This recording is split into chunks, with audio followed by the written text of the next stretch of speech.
మీ మోకాల నొప్పులకు ఎటువంటి సర్జరీ లేకుండా ఎపియాన్ పెయిన్ క్లినిక్ అందిస్తున్న అత్యాధునిక చికిత్స.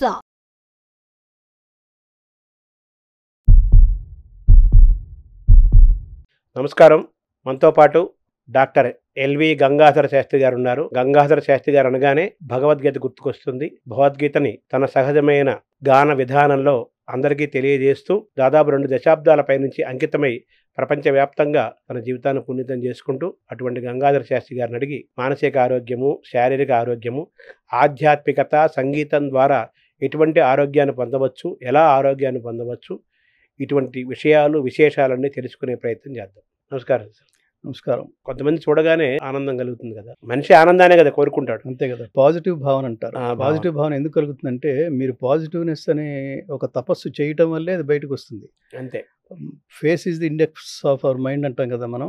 అది ఊరికే ఫేస్ చూడగానే మన మైండ్ ఎందుకు అనిపిస్తుందంటే నిరంతరం మీ మైండ్ అలా ఉంటేనే అది ఫేస్లో మీ ముఖంలో ద్యోతకం అవుతుంది. అవును. మీరు నిరంతరం పాజిటివ్గా ఉండాలి. ఇక్కడ పాజిటివ్గా ఉండటం అంటే ఆధ్యాత్మికంగా ఉండటం. అవును.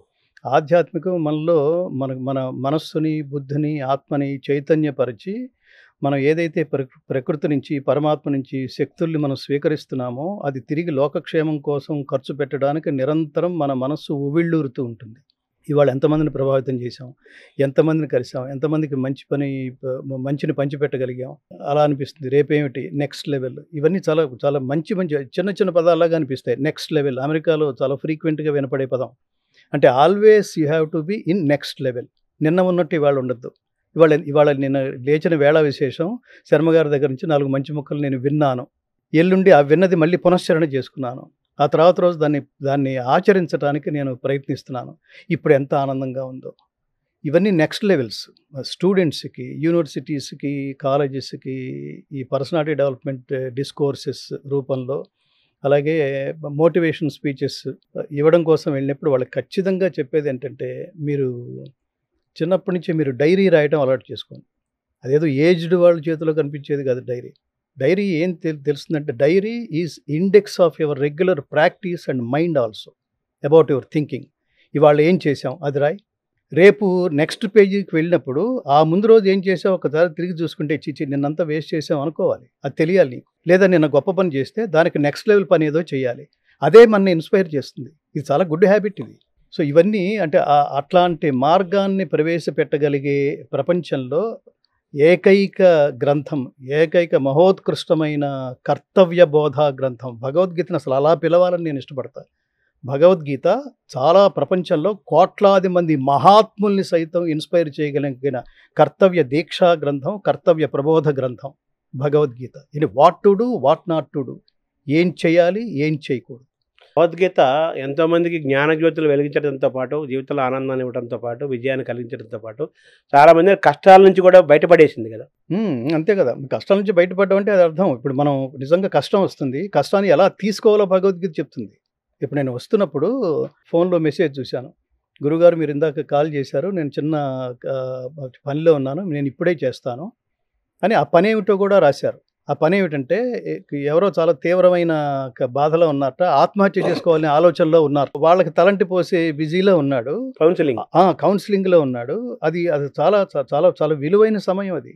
ఆ 5 నిమిషాల సమయం చాలా. వెంటనే ఇవాళ నేను ఇంజనరల్గా చెప్తుంటాను, ఇవాళ మన నెక్స్ట్ జనరేషన్ వదిలేయండి, మన next generation physically they are strong, financially they are strong.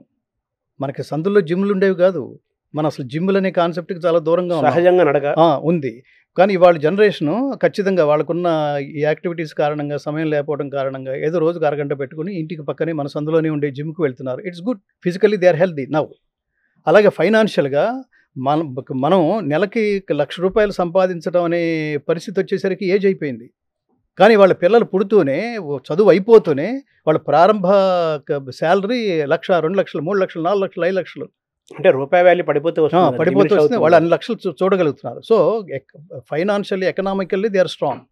But unfortunately ఈ రెండిట్లోనూ స్ట్రాంగ్గా ఉన్నారు. అన్ఫార్చునేట్లీ వాళ్ళు mentally they are so weak. మామూలుగా అష్టలక్ష్ములు ఉంటాయి కదా, మొత్తం అన్ని లక్ష్మిలు తీసేసిన పర్వాలేదు, ఆ ధైర్యలక్ష్మి ఒకటి కానీ ఇస్తే నాకు చాలా అంటాడు ఒక ఆయన. ఆ ధైర్యలక్ష్మి ఇస్తే అన్ని లక్ష్మి మళ్ళీ వచ్చేస్తాయి. అలా మానసికంగా స్ట్రాంగ్గా ఉంటే అన్నీ వచ్చేస్తాయి మన దగ్గరికి. కరెక్ట్. భగవద్గీత కర్మ సిద్ధాంతాన్ని ప్రతిపాదిస్తుంది. ఏదైతే అవశ్యం అనుభోక్తవ్యం, అవశ్యం అనుభోక్తవ్యం, కృతం కర్మ శుభాశుభం. నువ్వు ఖచ్చితంగా అనుభవించి తీరాల్సిందే. ఏది అది శుభమైనా అశుభమైనా ఖచ్చితంగా నువ్వు అనుభవించి చేసిందని మంచైనా చెడైనా. అందుకని always doing good things. Always నువ్వు సరిగ్గా ఆలోచించు, బాగా ఆలోచించు, మంచిగా ఆలోచించు, నీ గురించి ఆలోచించు, నీ కుటుంబం గురించి ఆలోచించు, అట్ ది సేమ్ టైం లోకం గురించి కూడా ఆలోచించు. Try to spend your valuable time at least 5 minutes a day for the society. వాళ్ళ సొసైటీ ఆనందంగా లేదు. సొసైటీ ఆనందంగా లేకపోవడానికి, స్ట్రెస్ఫుల్గా ఉండటానికి ఇది సొసైటీ అనేది విడిగా ఏం కాదు. నీ కుటుంబమే రోడ్డు మీదకి వస్తే సొసైటీ సుఖపడుతున్నారు కానీ ఆనందం లేదు. ఆనందం లేదు. సో డబ్బు సుఖాన్ని ఇస్తుంది కానీ శాంతినివ్వదు. అదే చెప్తుంది గీత. సో ఇందులో కర్మణో హ్యపి బోద్ధవ్యం, బోద్ధవ్యం చ వికర్మణః, అకర్మణశ్చ బోద్ధవ్యం, గహనా కర్మణో గతిః, గహనా కర్మణో గతిః. చాలా గొప్ప శ్లోకం. నా కాన్సెప్ట్ ఏంటంటే భగవద్గీత సంస్కృతంలో ఉంటుంది. మనకు ఒక మొక్కు కూడా అర్థమై చావదని ఫీల్ అవుతూ ఉంటాం. మన భాష కాదు. ప్రభుత్వాలు కూడా అలాగే చేసేసినాయి కదా. అది ఇంకో దురదృష్టం. వాళ్ళ ప్రియారిటీలు వేరు. సంస్కృతం తీసేశారు, తెలుగు కూడా తీసేశారు. ఇంగ్లీషే ప్రపంచం అన్నట్టుగా జనాలకి నువ్వు బయటకు వచ్చి మాట్లాడే అందులో తప్పులేదు. ఏం మాట్లాడాలంటే ఇప్పుడు మీరు ప్రపంచంతో సంభాషించడానికి న్యాయం లేరా, ఇంగ్లీషు తప్పనిసరిగా మీరు నేర్చుకోండి అని చెప్పడంతో పాటు ఈ రూలర్స్ ఎవరైతే ఉన్నారో, ఈ రాజులు ఎవరైతే ఉన్నారో, ఈ ముఖ్యమంత్రులు ఎవరైతే ఉన్నారో ఇది చెబుతూ నాన్న మన మాతృభాషను మాత్రం ఖచ్చితంగా మీరు మర్చిపోకండి. మీరు వీలైనంత వరకు మన వేదికల మీద మాట్లాడుతున్నప్పుడు తెలుగులోనే మాట్లాడండి, ఇంట్లో తెలుగులోనే మాట్లాడండి అని తెలుగుని ప్రోత్సహిస్తున్న మంత్రులు ఎక్కడ కనిపిస్తున్నారా? రాజ్యాలు ఎక్కడ కనిపిస్తున్నాయా? ఇంకా దురదృష్టం, నాకు చాలా వేదికల మీద ఉన్నప్పుడు, ఈ సోషల్ మీడియా చూస్తున్నప్పుడు నాకు చాలా నేను తెలుగు రాష్ట్రంలో పుట్టానా, ఇక్కడ పుట్టినందుకు నాకు నేనే చేదరించుకుంటూ ఇంత అసహ్యకరమైన రాష్ట్రంలో పుట్టామా, వీళ్ళకి అసలు జాతి లేదు, భాష లేదు, నేల మీద గౌరవం లేదు అనిపిస్తుంటుంది. ఎప్పుడు అంటే వీళ్ళు అసెంబ్లీకి వచ్చి, జాగ్రత్తగా వినండి, అసెంబ్లీకి వచ్చి చాలామంది తెలుగులో ప్రమాణం చేస్తారు. అది కూడా నత్తినెత్తిగా కూడా బలుకుంటూ. ఎంత దురదృష్టం అండి. మీరు పాలకుల తెలుగు రాదా, మీకు మాతృభాష రాదా? ఎలా గౌరవించాలి మిమ్మల్ని? భాషను బట్టి కూడా గౌరవించాల్సింది. ఇంకొకళ్ళు ఏం చేస్తారంటే ఇంగ్లీష్ అద్భుతంగా వచ్చండి, అది కూడా అది రాదు. అవి ఆ జోకులు కూడా చూస్తున్నాం మనం. ఇది కాక కొంతమంది అసెంబ్లీలో ఎవరైతే తెలుగు రాష్ట్రం అసెంబ్లీలో ఎవరైతే ఇంగ్లీష్లో ప్రమాణ స్వీకారం చేస్తున్నారో దండించండి వాళ్ళని.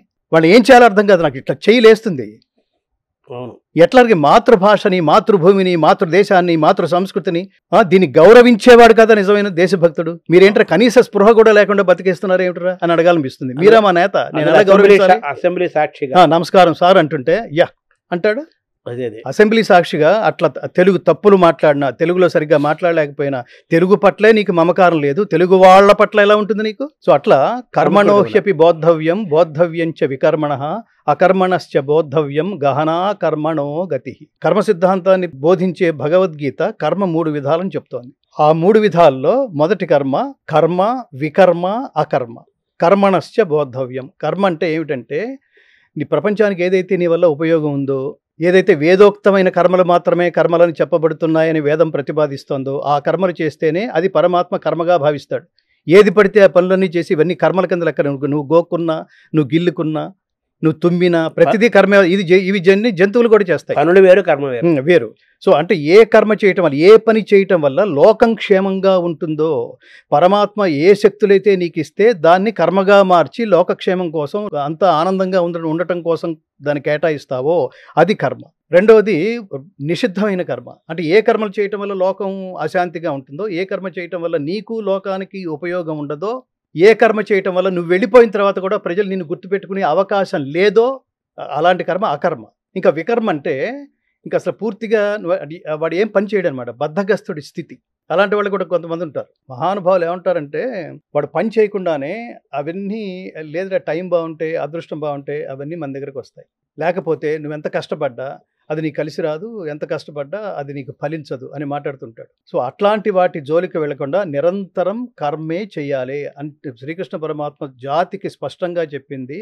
నాకు ఈ త్రిశులోకేషు కించన అంటాడు. ఈ 3 లోకాల్లో నేను పొందదగింది కానీ పొందవలసింది కానీ నాకేది లేదు. అయినా సరే నేను కర్మని చేస్తూనే ఉన్నా. ఎందుకంటే నాలాంటి వాడే కర్మని ఆచరించకపోతే నన్ను పరిశీలిస్తుంటారు కదా, నన్ను అబ్జర్వ్ చేస్తుండేవాళ్ళు. అంతటి వాడే కర్మను ఆచరించినప్పుడు మనం ఎందుకు ఆచరించాలి అని నన్ను ఫాలో అయ్యి సర్వనాశనం అయ్యి తత్ఫలితంగా కాలచక్రం మొత్తం సర్వనాశనం అవుతుంది, కాల గతి మారిపోతుంది. అందుకని లోక శ్రేయస్సు కోసం లోక సంగ్రహమేవాపి సంపశ్యన్ కర్తుమర్హసి, లోకక్షేమం కోసం నేను కర్మలను ఆచరింపజేస్తున్నాను, నువ్వు కూడా అలాంటిది చెయ్యి. కాబట్టి అర్జున, నువ్వు ఇప్పుడు లోకక్షేమం కోసం ధర్మాన్ని నిలబెట్టవలసిన ఆవశ్యకత, నీ మీద బాధ్యత ఎంతైనా ఉంది. అందుకని డూ యువర్ డ్యూటీ సిన్సియర్లీ. నువ్వు క్షత్రుడివి, నీ ధర్మం యుద్ధం చెయ్యి ధర్మాన్ని స్థాపించడం కోసం. ఇక్కడ వాళ్ళకి వీళ్ళకి మధ్య అక్కడ నిలబడి తండ్రులు, తాతలు, గురువులు, మేనవాళ్ళు, సోదరులు, మనవాళ్ళు, మిత్రులు, సన్నిహితులు, శ్రేయోభిలాషులు, హితైషులు, ఇన్ని డిజిగ్నేషన్స్ ఇస్తావా? వాళ్ళందరి డిజిగ్నేషన్ వనుకుని డిజిగ్నేషన్ కాదు. యుద్ధరంగంలోకి వచ్చిన తర్వాత వాళ్ళందరి డిజిగ్నేషన్ ఒకటే. ఆ డిజిగ్నేషన్ ఏమిటంటే వాళ్ళు సైనికులు, అంతే. ఇది జరుగుతున్నది యుద్ధం. ఈ ఇద్దరు డిజిగ్నేషన్ పేరు వాడికి వీడు, వీడికి వాడు శత్రువులు. ప్రతిపక్షం అంటాం చూడండి, ఇక్కడ స్వపక్షం, ప్రతిపక్షం, ఇంతే తప్ప ఇక్కడ పేర్లేం లేవు. వృత్తి ధర్మం నిర్వర్తించాలి, అంతే, నిర్వర్తించాలని చెప్తాడు. అది అందుకని మనం చాలా మంచి శ్లోకాన్ని గుర్తు చేసుకున్నందుకు ఆనందంగా ఉంది. కర్మ వికర్మ అకర్మ కర్మ చేయకుండా ఉండటం. పవన్ కళ్యాణ్ ప్రత్యేకంగా మీరు ఒక సభలో మీరు ఉన్నారని రావటం, తర్వాత మీరంటే కూడా చాలా ఇష్టం ఆయనకి. ఆయన ఇప్పుడు ఈ సనాతన ధర్మము పట్ల ఆయన కూడా మాట్లాడుతున్నారు, దాని గురించి ఎక్కువగా ఆయన చర్చ చేస్తున్నాడు కదా. పవన్ కళ్యాణ్ మీరు మొత్తం టోటల్గా మీ అనుబంధంలో కానీ ప్రస్తుతం ఉన్న వాతావరణంలో కానీ పవన్ కళ్యాణ్ మీరు ఏమంటారు, ఎలా చూస్తారు? పొలిటికల్ ఫీల్డ్ ఈ నేను విశేషంగా గుర్తించి ఆదరించింది, లేదా నామకే వాస్తే ఏదో ఇది ఆధ్యాత్మిక వేదిక కాబట్టి 4 ఆధ్యాత్మిక మాటలు మాట్లాడి వెళ్ళిపోవడం అనే జనరల్ తంతు పొలిటీషియన్స్లో చూస్తున్నాం. వీళ్ళు ఎంతవరకు దానికి కట్టుబడి ఉన్నారని నేను కూడా ప్రత్యక్షంగా మా భగవద్గీత ఫౌండేషన్ కూడా చాలామంది ఈ ఆధ్యాత్మిక మార్గంలో ఎండోమెంట్స్ మినిస్టర్స్ వీళ్ళు కూడా వచ్చారు. ఎవరు ₹1 భగవద్గీతని ప్రచారం చేయటం కోసం మనం వెళ్తున్న మార్గంలో అనేక రకాలైన ఆర్థిక ఇబ్బందులు ఎదుర్కొంటున్నామని చెప్పినా కూడా స్పందించిన మహాత్ముడు కానీ స్పందించిన గవర్నమెంట్ కానీ లేదండి.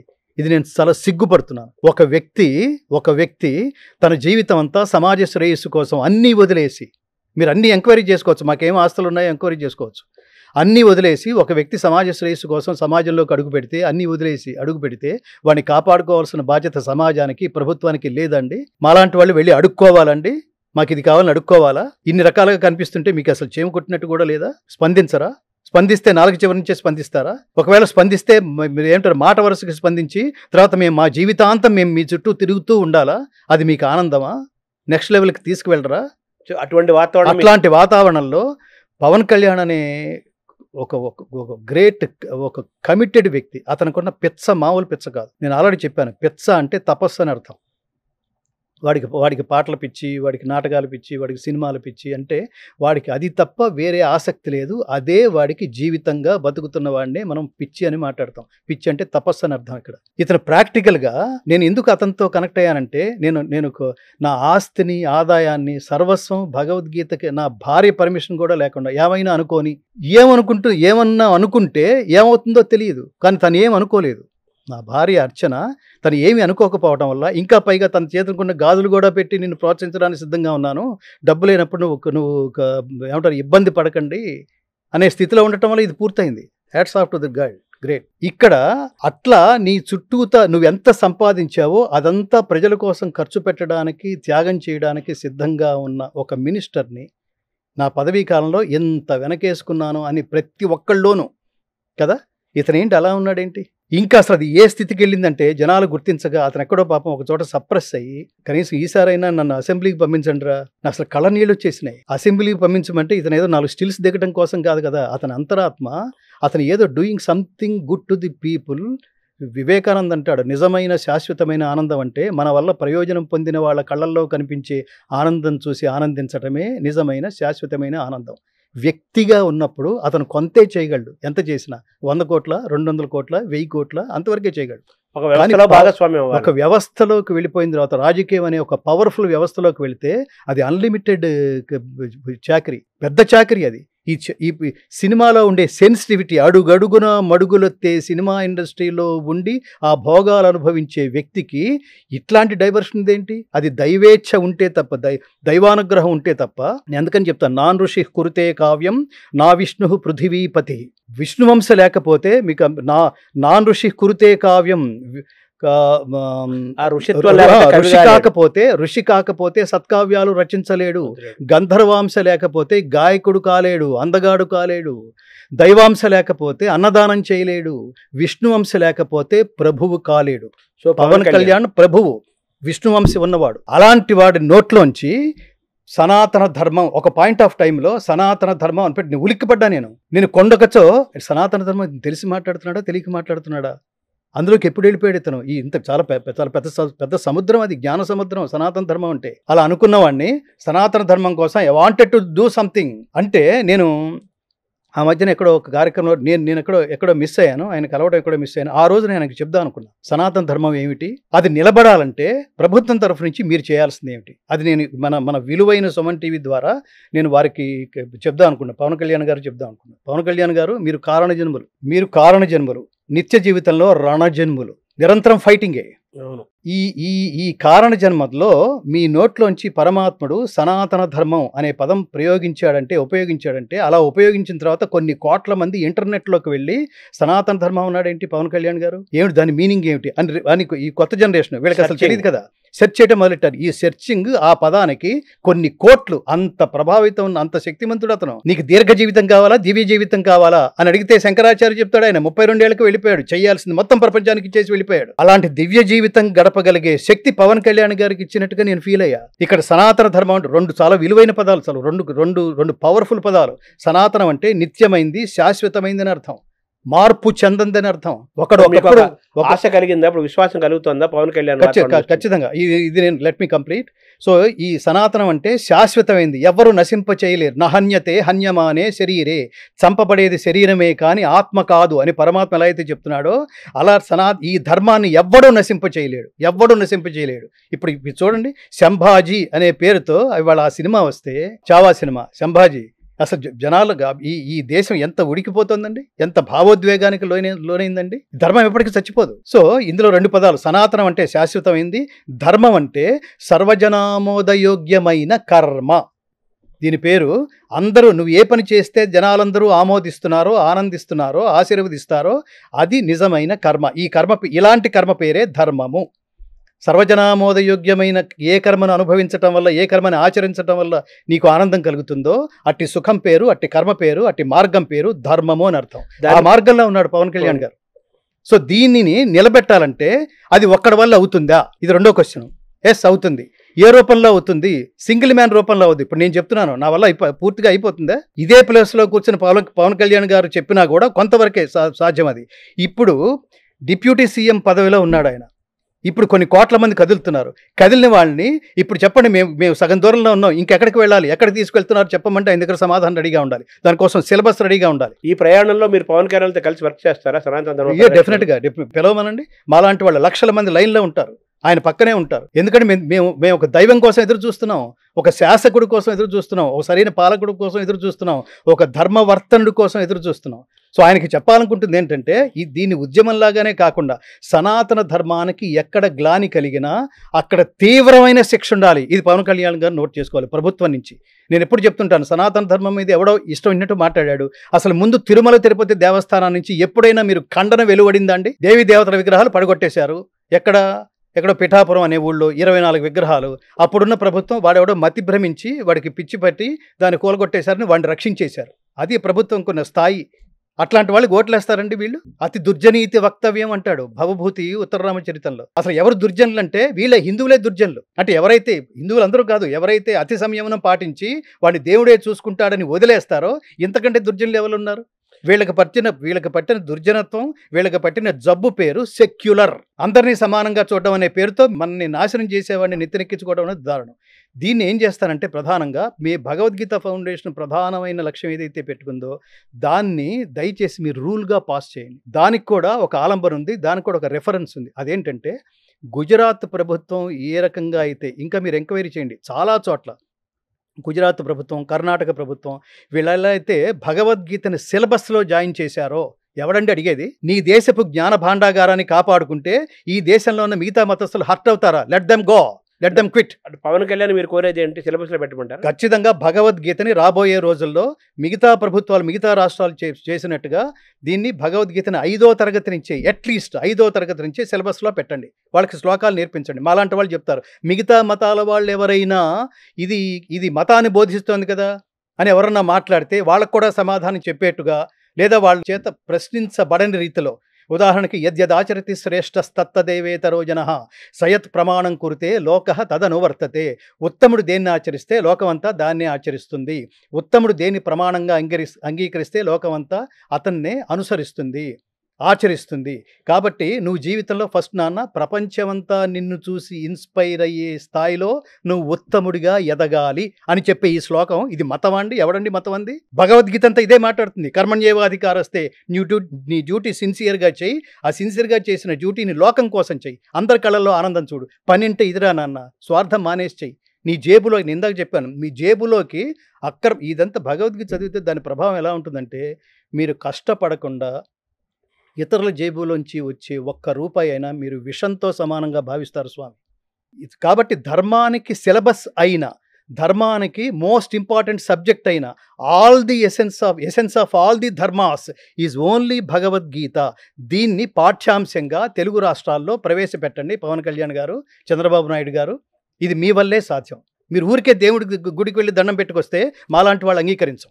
ఇది ప్రాక్టికల్. మీరు దేవుడి దగ్గరికి వెళ్ళి, స్వామి నువ్వు చెప్పిన ధర్మాన్ని మేము సామాన్యుడు కూడా చేరవేస్తాం, మాకు శక్తి నువ్వు మాకు అనుగ్రహించు, ఈ కోరికలతో ఇవ్వండి. నెక్స్ట్ 5 సంవత్సరాలు మళ్ళీ మమ్మల్ని ఎలక్షన్స్లో గెలిపి ఇది కాదు. ఇది మీరు ఎప్పుడైతే ధర్మాన్ని ప్రచారం చేస్తారో మీరు న్యాచురల్గా కొనసాగుతూనే ఉంటారు, మీరు ఉన్నంతకాలం పదవుల్లో. ఇప్పుడు ఈ కాలం మనుషులు అందరూ ఎన్ని రకాల వాళ్ళు బాగా విపరీతంగా చదువుకుంటున్నారు, సర్టిఫికెట్లు వస్తున్నాయి, పైగా తిరుగుతున్నారు, సుఖాలు అనుభవిస్తున్నారు, కాలాల్లో తిరుగుతున్నారు, లక్షలాది రూపాయల ప్యాకేజీలు వస్తున్నాయి, అన్నీ బాగున్నాయి, ఆరోగ్యంగా లేరు, వెరీ వీక్. ఆ ఫోన్లో మెసేజ్ వస్తుంటే వాళ్ళు ఆత్మహత్య, చాలా తప్పది. ఆత్మహత్య అన్నది ఒక తాత్కాలికమైన సమస్యకి నీకు నువ్వు విధించుకుంటున్న శాశ్వతమైన పరిష్కారం అని అనుకుంటున్నావు. శిక్ష అది. దాని ఫలితం ఎలా ఉంటుందో ఈశావాస్యోపనిషత్తు చెప్తుంటుంది. ఈశావాస్యోపనిషత్తులో మూడో మంత్రం చాలా మహామంత్రం. అంధేన తమసావృతా, తమస్సు అనే అంధకారం చీకటి ఆవరించి ఉన్న భూమి అట్టడుగు పొరల్లో తర్వాత జన్మ పుడతావు. నీ తర్వాత జన్మ అట్లాంటి అట్టడుగు పొరల్లో పురుగుల్లాగా. ఒక జన్మ మొత్తం సూర్యరశ్మి సోకదు. సూర్యుడు ఎప్పుడైతే లేడో ప్రపంచం కనిపించదు, ఆనందం లేదు, అనుభూతి లేదు, జీవితం లేదు. సైంటిఫికల్గా ఏమని చెప్తున్నారంటే, సైకలాజికల్గా ఒక ఇంట్లో ఒకళ్ళు ఆత్మహత్య చేసుకుంటే దాని ప్రభావం 7 తరాల మీద ఉంటుంది. తర్వాత 7 తరాల మీద వాళ్ళకు కూడా ఇదే ఇన్స్పిరేషన్. మా తాత ఆత్మహత్య చేసుకున్నాడు, సో ఒక సమస్య దొరికిందంటే, ఒక సమస్య ఎదురైందంటే దానికి పరిష్కారం ఆత్మహత్యే అని నీ తర్వాత తరాల వాళ్ళని కూడా నువ్వు ఇన్స్పైర్ చేసినట్లు లెక్క. అది ఇంకా మహాపాపం. అది అలా జరిగిన కుటుంబాలు కూడా చాలా ఉన్నాయి. వాడు చిన్న సమస్య కూడా క్వాలిటీ అని ఆలోచించుకొని తగ్గ సూసైడ్ చేసుకుంటే పని అయిపోతుంది, ఫ్రీ అయిపోతాం అనే ఎంత దారుణమైన కుటుంబాలు. నేను అందుకని చెప్తుంటాను, చచ్చిపోతానని సాధించాక చచ్చిపోనని చెప్తుంటాను. దేనికి వచ్చే సరదాగా రాలేదు, ఈ లోకానికి సరదాగా రాలా, నీ కుటుంబంలోకి సరదాగా రాలా, నీ తల్లిదండ్రులకి నువ్వు జస్ట్ లైక్ దట్ సరదాగా పుట్టేయలేదు. వాళ్ళ పేరు నిలబెట్టాల్సిన బాధ్యత, వాళ్ళకి ఆనందం పంచిపెట్టాల్సిన బాధ్యత. కీర్తికాయంతో మరణించాలి. కీర్తికి జయంతితే సుకృతినో రససిద్ధాః కవీశ్వరాః నాస్తి తేషాం యశఃకాయే జరా మరణజం భయం. దానికి అతీతులు వాడు. సినిమాల్లో కవిత్వం అంటే వేటూరు గారిని అనుకుంటున్నాం, అంతకుముందు ఆత్రేయ గారిని అన్నాం, అంతకుముందు కొంతమంది పేర్లు చెప్పుకుంటున్నాం కదా మనం, పర్యాయ పదాలు. అట్లా ఒక సబ్జెక్ట్ అనగానే అది నాకు ఇన్స్పిరేషన్ స్వామి. నేను ఏదో మైక్ ఉంది కాబట్టి నేను మాట్లాడట్లేదు. నేను నా తండ్రి గారి దగ్గర నుంచి, నా జాతి దగ్గర నుంచి, నా చిన్నతనంలో బాల్యంలో నాకు పరిచయం అయిన వాళ్ళు నాకు ఇచ్చిన స్ఫూర్తితో నేను చిన్నప్పటి నుంచి ఒక ఐడియాలజీ బిల్డప్ అవుతుండేది. చనిపోయిన తర్వాత మన గురించి ఎంతమంది గొప్పగా మాట్లాడుకుంటే, ఏం గొప్పగా మాట్లాడుకోవాలి, చాలా గొప్ప విలువైన వ్యక్తిని సమాజం కోల్పోయింది, అతను లేని లోటు తీర్చలేనిది, అనుభూతితో మాట్లాడుకోగలగాలి, సానుభూతితో కాదు. ఏదో వేదికల మీద నెక్స్ట్ ఏదో జయంతులు ఏవో పెట్టేస్తారు, అది ఇంకో చాలా విచిత్రం. అది ఆ జయంతి అనే పదం, వర్ధంతి అనే పదం ఎట్లా పడితే అలా వాడేస్తున్నారు. అది ఇంకొక దారుణమైన స్థితి. నిత్యము వర్ధిల్లటమే వర్ధంతి. ఇలాంటి వాళ్ళు ఎప్పుడు వాళ్ళకి జరామరణాలకు అతీతంగా వాళ్ళు వర్ధిల్లుతూనే ఉంటారు. పనులు నిరంతరం అలాంటి పనులు చేయాలి. ఇట్లాంటి ఐడియాలజీ ఉన్న వాళ్ళు డెఫినెట్గా ఒక పాజిటివ్ స్పిరిట్తోనే ప్రపంచంలో ముందుకు వెళ్తారు. ఎవరి పట్ల కృష్ణుడు అర్జునుడిని సంబోధిస్తూ అనేక సందర్భాల్లో ప్రవక్ష్యామి అనసూయవే అంటాడు. అసూయారహితుడవైన ఓ అర్జున, ఎంత గొప్ప మాట అంటే, అసూయ అంటే అర్థం ఏంటంటే అవతల వాళ్ళు ఎన్ని సుగుణాలు ఉన్నప్పటికీ ఒక్క దుర్గుణమైనా కనిపిస్తుంది ఏమోనని నిరంతరం దానికోసం వెతికేవాడు అసూయాపరుడు. 100 విశేషాలు చెప్పండి. ఎన్టీ రామారావు గారు అసలు ఆ వర్చస్సు ఏంటండి, ఆ గొంతు ఏంటి, ఆ హైట్ ఏంటి, ఆ భాష ఏంటి, ఎలా సాధ్యమైంది అన్నారనుకోండి, అవతలవాడు వెంటనే ఎంత ఉంటే ఏముందండి, ఆ పొట్ట లేకపోతే బాగుండేది అంటాడనమాట. ఏదో ఒకటి వెతకాలన్నమాట. ఎతికి అందులో ఆనందం అందులో ఆనందం, అదే అసూయ. ఇప్పుడు కొంచెం పాజిటివ్ ఇస్తే దానికి పరవశించి మనం కూడా ఇంతకంటే ఏమైనా చేయగలమా, వెంటనే వాళ్ళు వెళ్ళి అప్రిషియేట్ చేయటం చాలా తక్కువ మంది ఉంటారు. భగవద్గీతలో నుంచి కానీ, మీరు చదివిన కావ్యాల నుంచి కానీ, జీవితంలో నుంచి కానీ ఆనందమయం ఎలా చేసుకోవాలి జీవితాన్ని? జీవితం ఆనందమయం కావాలంటే ప్రధానంగా ముఖ్యంగా భగవద్గీతలో 2వ అధ్యాయంలో సాంఖ్యం అంటేనే జ్ఞానం. ఆ జ్ఞానమే ఆనందం. అంటే ఏది తెలుసుకున్న తర్వాత అన్నీ తెలుసుకున్నట్టు అవుతుందో అది తెలుసుకుంటే ఆనందం ఆటోమేటిక్గా వస్తుంది. చాలా ఒక గొప్ప ఉదాహరణ చెప్పాలంటే, రమణ మహర్షి గారిని ఆనందం కావాలంటే ఏం చేయాలి, మనశ్శాంతి కావాలంటే ఏం చేయాలి అని ఆయన చాలా గొప్ప మాట అన్నారు. ఈ లోపల ఉండే బిన్ ఉందే, దీన్ని డస్ట్ బిన్ లాగా వాడుతున్నాను నాన్న. బుర్ర అనేది ఒక పెద్ద బిన్. దాంట్లో ఏదైతే నీ ఆరోగ్యాన్ని శారీరకంగా మానసికంగా డిస్టర్బ్ చేస్తాయో ఆ చెత్తంతా నింపేశావు. కామక్రోధ లోభ మోహ మదమాత్సర్యాలతో నింపేశావు. అరిషడ్ వర్గాలతో నింపేశావు. ఇప్పుడు ఆ లోపల ఎక్కడో ఒక చోట ఎక్కడో ఆనందం ఉంది. ఏదైతే చెత్త అనుకుంటున్నావో చెత్తంతా బయటికి తీసేస్తే ఆనందం ఆటోమేటిక్గా బయటకు వస్తుంది. అది అక్కడ ఉంది, వెయిట్ చేస్తుంది నీ వంక చూడడం కోసం. దాన్ని కప్పేస్తున్నావు నువ్వు అన్నాడు. అసలు అది నా జీవితంలో మోస్ట్ ఇన్స్పైరింగ్ సమాధానం. అంటే దాన్ని ఎలా తీయాలో తెలియాలి కదా. మనిషే ఆనందమయుడు. పరమాత్మను చేరుకోవడం అన్నది మనిషి ఆనందమయుడు. మనిషి జీవితం 60 ఏళ్ళు 70 ఏళ్ళు 80 ఏళ్ళే ఉంటాయి. కాబట్టి నీ ఆనందం 60 ఏళ్ళు 70 ఏళ్ళకే పరిమితం అయిపోయింది. కానీ శాశ్వతానందమయ స్థితిని చేరుకోవాలంటే దాని పేరు మోక్షం.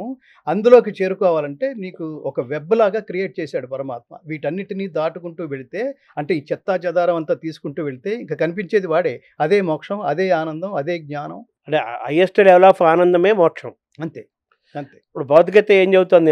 ఆనందమయం కావాలి. ఆనందమయం కావాలనుకుంటే ఏమని చెప్తుందంటే, కర్మణ్యేవాధికారస్తే మా ఫలేషు కదాచన మా కర్మ ఫలహేతుర్భూః మా తే సంగోస్త్వకర్మణి. దీన్ని విశ్లేషిస్తే మీరు భగవద్గీత గొప్పతనం ఏమిటంటే, ఆనందం అని అడిగారు కదా, శ్రీకృష్ణ పరమాత్మ అర్జునుడికి బోధించిన 574 శ్లోకాలు, అన్ని శ్లోకాలు ఆనందాన్ని ఉపదేశించే శ్లోకాలు. తన జీవితం అంతా తనకి సంబంధం లేని శ్రీరాముడికి, ఆయనకి సేవ చేయటంలో పొందే ఆనందం ఉందే, అది హనుమ. మీరు సాక్షాత్ హనుమ స్వరూపులుగా భావిస్తా నేను. మీరు మీ కుటుంబం, మీరు లేక కలిగిన సంతానం, అందుకని హనుమ దీక్షలో ఉన్న మీ కుటుంబం వారిని ప్రార్థించడం ద్వారా ఆంజనేయ ఏమంటారు హనుమ ఆశీస్సులతో మీరు పుట్టడం, అందుకని వారి పేరు మీరు పెట్టడం, ఇవన్నీ నాకు చాలా ఆనందం కలిగిస్తాయి.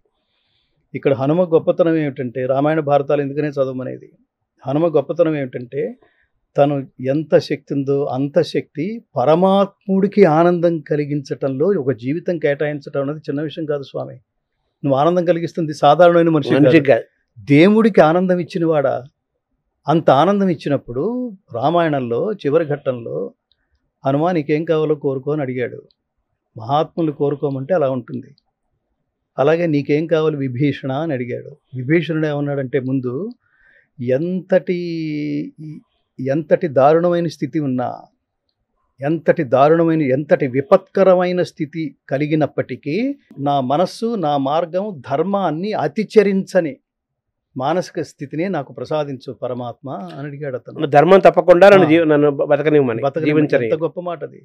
నీకేం కావాలని అడిగాడు. నాకు ఇది కావాలని ఏం లేదు నాకు పరమాత్మ, నాకు నీ పాద కమల సేవయు నీ పాదార్చకులతోటి నెయ్యము అంటే, అప్పుడు ఆయన అన్నాడు, నా చరిత్ర భూమి మీద ఉన్నంత వరకు నువ్వు చిరంజీవిగా వర్ధిల్లుదువుగాక. నా నామము, నా స్మరణ, నా చరితము ఈ భూలోకంలో ప్రసారం అవుతున్నంత కాలం నువ్వు చిరంజీవిగా వర్ధిల్లుగాక. అదే ఎత్ర ఎత్ర రఘునాథ కీర్తనం తత్ర తత్ర. కృతమస్తుగా. ఉమ్. ఖచ్చితంగా ఈ అక్కడ రోజు స్మరణ కూర్చుంటాడు. జరుగుతున్నప్పుడు విశేషంగా హనుమ ఇక్కడే ఉంటాడని నాకు అది ఏమంటాడంటే మొత్తం భగవద్గీత సారాంశం అంతా ఈ ఒక్క శ్లోకంలో ఉంటుంది అని అనిపిస్తుంది. ఏది ఉమ్. ముట్టుకున్నా అలాగే అనిపిస్తుంది. అదే అదే. ఒక పని చెయ్యి, ఆ పని ఎలా చేయాలి? త్రికరణ శుద్ధిగా చెయ్యి. త్రికరణ శుద్ధిగా పని చేసే పని ఎలా చేయాలి? స్వార్థరహితంగా చెయ్యి, నిష్కామంగా చెయ్యి, దాని ఫలితాన్ని పరమాత్మకు అర్పించే విధంగా చెయ్యి. ఈ స్వార్థమా అసలు ఇంతకంటే గొప్ప డిస్క్రిప్షన్ ఉందా? ఎవరైతే నీకు ఈ శక్తిని పని కర్మను ఆచరించే శక్తిని ఇచ్చాడో దీని ఫలితం కూడా ఆ పరమాత్మకే వదిలిపెట్టు. అటాచ్మెంట్, నేను నాది అనే అటాచ్మెంట్ వదిలిపెట్టు, నేను అనే అహంకారం వదిలిపెట్టు, నాది అనే అటాచ్మెంట్ వదిలిపెట్టు. అలా జీవించిన వాడు ఆంజనేయ స్వామి కదా. ఖచ్చితంగా వీళ్ళే మనకి అలా చేసిన వాళ్ళు చాలా మంది ఉన్నారు. వాళ్ళల్లో హనుమ కూడా ప్రధానమైన వాడు. కొంతమంది చెప్తారు చూడండి, ఎంత బాగా పాడారండి, ఎంత బాగా పనిచేశారండి, ఎంత బాగా ఈ ప్రాజెక్ట్ చేశారండి అని చెప్తుంటే all this credit goes to God only. నాదేం లేదు నాయన, అంతా నాదే అనుకుంటే నిన్న అద్భుతంగా ఆలోచించావు, ఇవాళ ఆలోచించలేకపోయావేమిటి? నిన్న నువ్వు చేసిన పనికే సక్సెస్ వచ్చింది, ఇవాళ నువ్వు చేసిన పనికి సక్సెస్ రాలేదేంటి? నిన్న గొప్ప సినిమా తీసావు, అది హిట్, ఇవాళ అదే వ్యక్తి తీసిన సినిమా ఫ్లాప్ ఏంటి? అంతా నువ్వే అయితే ఎప్పుడు హిట్ ఇవ్వాలి కదా. అంటే నీ చేతిలో ఏం లేదని అర్థం. అందుకనే ఈ వేద మంత్రాలన్నీ ముఖ్యంగా ఉపనిషత్తులన్నీ చివరన శాంతి మంత్రాలతో ముగుస్తాయి. ఓం శాంతి శాంతి శాంతి. ఎందుకు ఒకసారి శాంతి చాలు కదా, 3 సార్లు ఎందుకు అన్నాడు? అంటే అది ఆధ్యాత్మికము, ఆది దైవికము, ఆది భౌతికము. శాంతి ఆరోగ్యకారకం కదా సమాజానికి, మనిషికి, విశ్వం మొత్తానికి. అంతే అందుకనే పృథ్వీ శాంతి, ఆపశాంతి, తేజోశాంతి, వాయు ఆకాశ శాంతి. అంటే నువ్వు ఒక్కడవే కాదు, నువ్వు ప్రకృతిలో you are one of the creatures అంతే. అందుకనే సకల చరాచర ప్రాణికోటి అని మాట్లాడతాడు పరమాత్మ. కోట్లాది జీవరాశుల్లో నువ్వు ఒక్కడివి. అయితే ఏంటంటే పరమాత్మను గుర్తించి గ్రహించి చేరుకోగలిగే జ్ఞానం మనిషి ఒక్కడికే ఇవ్వటం వల్ల మహాత్ములందరూ చెప్తున్నారు కదా, నువ్వు మళ్ళీ కొత్తగా ఏం రీసెర్చ్ చేయక్కర్లేదు. జంతువునాం నరజన్మ దుర్లభం. కాబట్టి నువ్వు జంతువువే. అలాంటి జంతువుల్లో నరజన్మ అత్యంత దుర్లభం. ఎంతో తపస్సు చేసి, ఎంతో సుకృతం ఉంది. కాబట్టి knowing your self is a greatest education. నీ గొప్పతనం ఏమిటో నువ్వు తెలుసుకో. కానీ ఆ మనిషి ఎక్కువ తప్పులు చేస్తున్నాడు కదా. అదే తెలియక మనిషి ఎందుకు తప్పు చేస్తున్నాడంటే, ఇది ఎవడు చూశాడులే, ఇది ఎవడు అడిగాడులే, అడిగినప్పుడు చూసుకుందాంలే, అడిగినప్పుడు చూసుకోవడానికి అసలు ఏమీ ఉండవు, అప్పటికి అకౌంట్ అయిపోయింది. డైరీ రాయటం అనేది, దాని ద్వారా ఒకసారి మళ్ళీ మనం విచక్షణ చేసుకొని ఆ రోజును సమీక్ష చేసుకుంటూ, మనం చేసిన మంచి చెడు అన్ని సమీక్ష చేసుకుంటూ, ఒక రకమైన ఆ రోజును రికార్డు చేసుకుంటూ, ఒక మానసికమైన ప్రయాణం చేయడం ద్వారా ఒక క్రమశిక్షణ అలవాటు అవుతూ, తద్వారా చాలా ప్రయోజనాలు జరుగుతాయి. ఆ డైరీ అంటే ఏదో చివరిలో రాసేది కాదు, మనకు రాయటం వచ్చినప్పటి నుంచి డైరీ ఆలోచనలన్నీ పెట్టుంటే చాలా మంచిది. మీరు ఒకసారి డైరీ తీసి చూడండి. డైరీ అంటే అర్థం ఏంటంటే, మీరు మీ జీవితంతో మాట్లాడుకోవటం, మీరు మీ జీవితంతో తొంగి చూసుకోవటం, మీరు మీ జీవితం అనే భూత భవిష్యత్తు వర్తమాన కాలాలతో మీ జీవితాన్ని ఒకసారి విశ్లేషించుకుని, నేను ఏం చేశాను, ఏం చేయాలి, ఏం చేయలేకపోయాను, ఇంకా చేయాల్సింది మిగిలి ఏముంది, ఎప్పటికప్పుడు మీరు రోజు చూసుకుంటున్నప్పుడు మీకు ఒక డెఫినెట్గా ఇన్స్పిరేషన్ ఉంటుందండి. అంటే ఈ క్రమంలో మనిషి నిద్ర లేచినప్పటి నుంచి అనుకునేంత వరకు జరిగే ఆ దైనందిన చర్యలో బ్రహ్మముహూర్తంలో లేవమంటారు. అవును. ఏంటి దాని యొక్క ప్రత్యేకత? దాని ప్రత్యేకత ఏంటంటే, మీరు ఈ జనరల్ సైంటిఫికల్ దీంట్లో మనం మాట్లాడదాం. మీరు తెల్లవారుజామునే లేచి సూర్యోదయాన్ని వీక్షించడం వల్ల కలిగే అనిర్వచనీయమైన అనుభూతి, ఆనందం, ఏమంటారు ఆరోగ్యకరమైన ఆలోచనలు, మీరు లేస్తూ ఏం చేస్తారో దాని ప్రభావం రోజంతా ఉంటుంది. సో లేస్తున్నప్పుడు ఆరోగ్యకరంగా లేస్తే, అందుకని చెప్తారు start the day with God, end the day with God, fill the day with God, this is the way to God. మా నాయనమ్మ, మా అమ్మగారు, మా నాన్నగారు రాత్రి అన్నంలో పాలు పోసి కాస్త మజ్జిగ చుక్కేసి తోడు పెట్టి 4 గంటలకి లేపి స్కూల్ డేస్లో చదువుకునే మార్గాన్ని అంత అత్యద్భుతంగా 4 అయింది లే చదువుకో. అప్పుడు చదువుకున్నది ఖచ్చితంగా తెల్ల పేపర్ మీద మీరు ఏవి రాస్తే అది మీకు దాని ఏమంటారు ఒక ధారణ అంటాం, అది గుర్తుండిపోతుంది స్వామి. అలా ఏం చేసినా గుర్తుండిపోతుంది. లేస్తూనే దైవ ధ్యానంతో గడిపి, లేస్తూనే దైవ మందిరంలో గడిపి, లేస్తూనే దైవంతో అనుబంధం ఏర్పరచుకుంటూ, దాని ప్రభావం ఎలా ఉంటుందంటే డే అంతా మీరు తెలిసి అబద్ధం ఆడరు, తెలిసి దుర్మార్గం చేయరు, అక్రమంగా ₹1 అవతలవాడి జేబులోంచి మీ జేబులోకి వేసుకోవడానికి సాహసించరు. ఏంటి కరప్షన్ మాట్లాడుకుంటున్నారు ప్రపంచం అంతా. కరప్షన్ని నియంత్రించాల్సిన వాళ్ళు ఎవరో తెలుసా? ఆ భర్తకి భార్య నియంత్రించాలి. మీ శాలరీ 1 lakh కదండి, ఈ నెల ఏంటి 5 లక్షలు తీసుకొచ్చి ఇచ్చారు, ఎక్కడిది అని అడుగుతుందా భార్య? మోస్ట్ కరప్టెడ్ ఎవరంటే కరప్టెడ్ పీపుల్ పెళ్ళాలే మోస్ట్ కరప్ట్. ఎంకరేజ్ చేసేవారు. ఖచ్చితంగా వాడు ఇంతకంటే దుర్మార్గులు కదా. ఇది నేను అసలు ఇది నాకు తుచ్చం.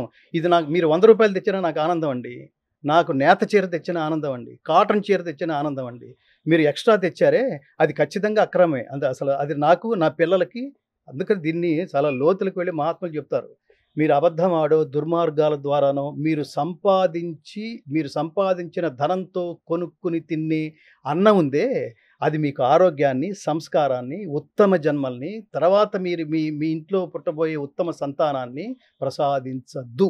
Right it. అంటే ఇటువంటి ఆలోచనలు, మంచి పనులు చేయాలి అనే ఆలోచనలు బ్రహ్మముహూర్తంలో లేవటం వల్ల మంచి పనులు చేయాలనే ఆలోచనలు, అలాగే జ్ఞాపక శక్తి, పంచేంద్రియాలన్నీ కూడా చాలా పవర్ఫుల్గా ఉండటము, తద్వారా మంచి కార్యాలు చేయటము, ఫలితాలు రావడం, జీవితం కూడా బాగుపడుతుంది. శారీరక మానసిక ఆరోగ్యాలు ముఖ్యంగా ఇప్పుడు ఈ ఆత్మహత్యలు చేసుకుంటారంటున్నారు చూడండి, ఈ థాట్ కూడా రాదు.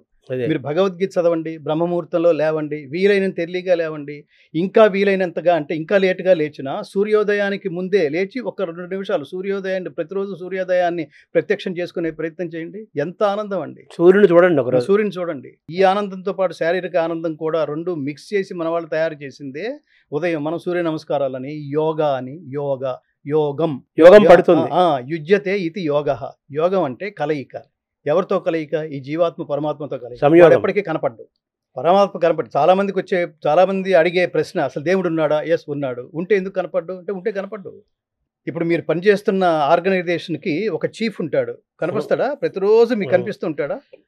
ఎప్పుడు కనిపిస్తాడంటే మీరు చేసే కర్మ అద్భుతంగా ఉన్నప్పుడు తనకు తెలుసుకుని, ఇంత అద్భుతంగా నా దగ్గర పనిచేసేవాళ్ళు చేసిన వాడు ఎవడు, అతను చూడాలనిపిస్తుంది నాకు. అలాగే ఒక స్కూల్ కావచ్చు, ఆ స్కూల్కి ఫస్ట్ ర్యాంక్ తెచ్చిపెట్టిన పిల్లవాడు, అతను ఎప్పుడు ప్రిన్సిపాల్ని చూసే అవకాశం ఆ సంవత్సరంలో కలగదు. ఇతను ఎప్పుడైతే ఫస్ట్ ర్యాంక్ తెచ్చుకున్నాడో అతనే ఆ 10వ అంతస్తు నుంచి దిగొచ్చి నీకు బొకే ఇచ్చి ప్రెస్కి ఫోటో ఇచ్చాడు. వీడు నా దగ్గర చదువుకున్న స్టూడెంట్. అక్కడ ఆయన దేవుడు, వీడు భక్తుడు. ఇక్కడ వీడు జీవుడు, వాడు పరమాత్మ. ఇప్పుడు వాడు కూడా అంత తేలిగ్గానే దొరుకుతాడా? ఎప్పుడు కనిపించాలో అప్పుడు కనిపిస్తాడు. ఖచ్చితంగా ఎవరికి కనిపించాలో అడిగి. నేను అందుకని చెప్తుంటాను, God gives you what you deserve, not what you Dzire.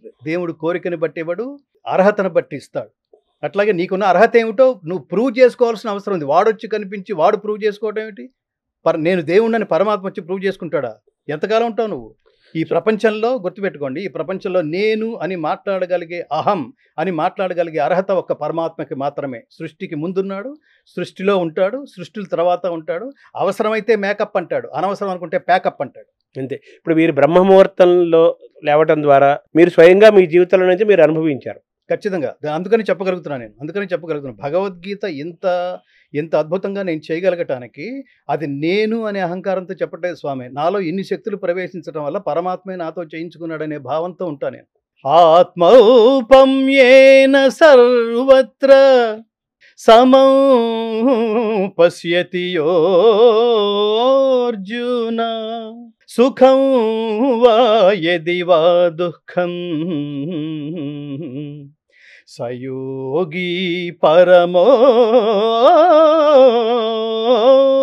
మతః. ఆత్మౌపమ్యేన సర్వత్ర సమం పశ్యతి యః అర్జున సుఖం వా యది వా దుఃఖం సయోగి పరమో మతః. ఈ బ్రహ్మముహూర్తం చాలా చాలా గొప్ప ప్రశ్న ఇది. ఈ ముహూర్తంలో లేవటం వల్ల, సూర్యోపాసన చేయటం వల్ల, ఇంకా చిన్న ఇన్ఫర్మేషన్ కూడా ఇస్తున్నాను. మీకు విజయం సాధించాలనుకుంటే, విజయం సంప్రాప్తించాలనుకుంటే, చేసిన ప్రతి పని మీకు కలిసి రావాలనుకుంటే, అలాగే ఆ పని చేయడానికి కావలసినంత ఆరోగ్యం సమకూరాలనుకుంటే, మీరు ఏ పని చేసినా ప్రజలంతా పాజిటివ్ దృక్పథంతోనే చూస్తూ ఒక్కడు కూడా మిమ్మల్ని అసూయ పడకుండా మిమ్మల్ని అభినందించాలంటే మీరు ఆదిత్య హృదయం చదవండి. ఆదిత్య హృదయం పుణ్యం సర్వశత్రు వినాశనం జయావహం జపే నిత్యం అక్షయ్యం పరమం శివం సర్వమంగళ మాంగళ్యం సర్వపాప ప్రణాశనం చింతాశోక ప్రశమనం ఆయుర్వర్ధనముత్తమం రశ్మిమంతం సముద్యంతం దేవాసుర నమస్కృతం. అది ఇదంతా కలిపి మనం సినిమా పాటలు నేర్చుకోవట్లా, అంత ఈజీ. 32 శ్లోకాలండి ఇది అంతా కలిపి. నేనేమంటానంటే ఇవన్నీ కనుక మీకు బాల్యంతో, మీ విద్యాభ్యాసంతో సమానంగా తల్లిదండ్రులు నేర్పరచగలిగే, ప్రభుత్వాలు అనొద్దు, బ్రహ్మముహూర్తంలో లేపడం దగ్గర నుంచి, చదివించడం దగ్గర నుంచి, ఇవన్నీ మీరు జీవితంలో మీరు అభ్యాసం చేసినవి. This all this credit goes to మా అమ్మగారు, మా అమ్మగారు శ్రీలక్ష్మి అమ్మగారు. మా నాన్నగారు అంటే నా చెవులన్నీ ఇటే పనిచేస్తుండే. మా అమ్మగారు చెప్పే శ్లోకాలు, స్తోత్రాలు, మా నాయనమ్మ చదివించే ఆవిడ చెప్పే శ్లోకాలు, స్తోత్రాలతో పాటు ఎక్స్ట్రా భగవద్గీత, ఇవన్నీ ఉంటాయని ప్రపంచంలో, ఈ శబ్ద సౌందర్యం అంతా ప్రపంచంలో ఉంటుందని మనకు తెలియదు కదా. మనకేదో అది వినపడుతూ ఉండాలి. అందుకనే గీతలో చాలా గొప్ప మాట. ఎట్లా వినపడుతుంది అంటే అది కూడా మీ పూర్వజన్మ సుకృతం. మీకు ఈ సుకృతాల్లో ఒకటి, డొమెస్టిక్ డాగ్స్ ఉంటాయి చూడండి, గుళ్ళ దగ్గరే ఉండి ఆ ప్రసాదాలే ఏరుకు తింటూ ఆ గుళ్ళో పెట్టే మైకుల ద్వారా వినిపించే విష్ణు సహస్రనామాలు కుక్కలు కూడా వింటుంటాయి చూడండి, అవి అక్కడే ఉంటాయి. అవి కూడా పవిత్రమైన జన్మలు అనమాట. అది మీకు ఎంతో సాధన సంస్కారం లేకపోతే అసలు అవి సాధ్యం కాదు మిత్రులారా. మీ దగ్గరికి ఎవరు వచ్చినా కానీ తప్పనిసరిగా పెద్ద పెద్ద వాళ్ళు వస్తుంటారు మీ దగ్గరికి. మీరు తులసి ఆ మాల వేస్తారు మెడలో. అలాగే మీ చేతికి ఒక రుద్రాక్షతో కూడిన ఇది ఉంటుంది. వాటిలో ఉన్న పవర్ ఏంటి, వాటిలో ఉన్న సైన్స్ ఏంటి, ప్రత్యేకత ఏంటి? ఈ దృష్టిలో ప్రతిదీ బ్రహ్మార్పణం బ్రహ్మహవి బ్రహ్మాగ్నౌ బ్రహ్మణాహుతం బ్రహ్మైవతేన గంతవ్యం బ్రహ్మకర్మ సమాధి అంటారు. మీకు 2 శ్లోకాలు చెప్తాను ప్రత్యేకంగా. ఈ శ్లోకానికి ఏమిటంటే, యజ్ఞపాత్రము బ్రహ్మము, హోమద్రవ్యము బ్రహ్మము, అగ్ని బ్రహ్మము, హోమము చేసేవాడు బ్రహ్మము, బ్రహ్మ కర్మ సమాధి చేత పొందదగు బ్రహ్మము కూడా తలంచవలేను. అంటే బాటమ్ లైన్ ఆఫ్ ది శ్లోకం ఈజ్, సృష్టిలో ప్రతి వస్తువు, ప్రతి విషయము బ్రహ్మ పదార్థమే. అంటే అన్నిటిని బ్రహ్మం అంటే పరబ్రహ్మం, పరబ్రహ్మం అంటే పరమాత్మ, ప్రతిదీ పరమాత్మ అంశే అని అర్థం. ఇప్పుడు మీరు అడిగిన ప్రశ్నకి, వేటిల్లో సమధికంగా ఉండి ఒక పవర్ఫుల్గా కనిపిస్తున్నాడో అదంతా విభూతి యోగంలో చెప్పాడు. ఇందులో ఉన్న అహమాత్మ గుడాకేశ సర్వభూతాశయ స్థిత. అలాగే ప్రహ్లాదశ్చాస్మి దైత్యానాం కాలః కలయతామహం, రాక్షసులలో ప్రహ్లాదుడు, గణకులలో కాలము, పక్షులలో గరుత్మంతుడు, మృగములలో సింహము, నదులలో గంగ, సృష్టుల ఆది మధ్యాంతాలు, ఈ లిస్ట్ అంతా చెప్తూ మునులలో వేదవ్యాసుడు, పాండవులలో అర్జున నువ్వు నేనే అన్నాడు. అంటే వాళ్ళకి శ్రేష్ఠులు, పరమశ్రేష్ఠులు. అలాంటి వాటిల్లో దీనికి మీనింగ్ ఇదేదో చాదస్తామనో లేకపోతే దాని ఏదో మనం మూఢంగా నమ్మేశామనో కాదు మహాత్మా. ఇది నాకు 12, 13, 14 ముఖాల రుద్రాక్షలు ఉంటాయి. ఈ ఆధ్యాత్మిక బలాన్ని చేకూర్చి మన ముందుకు తీసుకువెళ్ళేవి. ఖచ్చితంగా వీటిని నమ్ముతాను. వీటిల్లో ఒరిజినల్స్, డూప్లికేట్స్ అలా ఉంటాయి అనుకో, అది వేరే. ఇవి నమ్మకాలు కాదు, ఇవి నిజాలు. ఈ నిజాలు అనేవి దీన్ని రుద్రాక్ష అంటారు కదా. అది ధరించే ఆలోచన పరమేశ్వరుడు అనుగ్రహం లేకపోతే మీకు అసలు ధరించాలనే ఆలోచన రాదు. రాకపోగా మీకు ఏమనిపిస్తుంది అంటే, ఏమిటో ఇవన్నీ పిచ్చివన్నీ వేసుకుని తిరుగుతున్నాడు అనిపిస్తుంది. అంటే ఇవి మీరు వేసుకున్న తర్వాత మీరు పొందిన తేడా అనుభవం ఏమైనా ఉందా? డెఫినెట్గా ఉంది. ఈ వేసుకోకముందు నేను భగవద్గీతలోకి వచ్చాను. భగవద్గీతలోకి నాకు చాలా వేవరింగ్గా ఉండేది. అసలు ఎందుకు వచ్చాను ఇందులోకి? నిజానికి దీనికి ఏమి కారణం ఏం లేదు స్వామి. నేను సినిమా పాటలు పాడుతూ ఆ డబ్బు సంపాదించుకుంటూ ఈ ప్రపంచ దేశాలన్నీ తిరుగుతూ, ఘంటసాల గారి పాటల్లో నేను మాస్టర్, అందులో సందేహం లేదు. ఘంటసాల గారిని ప్రస్తావించాం కాబట్టి ఒక శ్లోకం పాడుకుని మధురమైన గాత్రం ద్వారా పద్య పఠనంలో ఒక విప్లవాత్మకమైన మార్పు తీసుకొచ్చి, అప్పటిదాకా స్టేజీ మీద ఉండే నాటకాల పద్యాలు ఇవి గంటల తరబడి సాగుతాయి అనుకునే స్థితి నుంచి దాన్ని ప్రిసైజ్ చేసి, లలితం చేసి, అనుభవదీయ దాసుని చదవండి. మీకు తెనాలి రామకృష్ణలో పద్యాలు. స్తుతిమతి అయిన ఆంధ్రకవి ధూర్జటి పల్కులకేలగల్గెనో అతులిత మాధురీ మహిమ.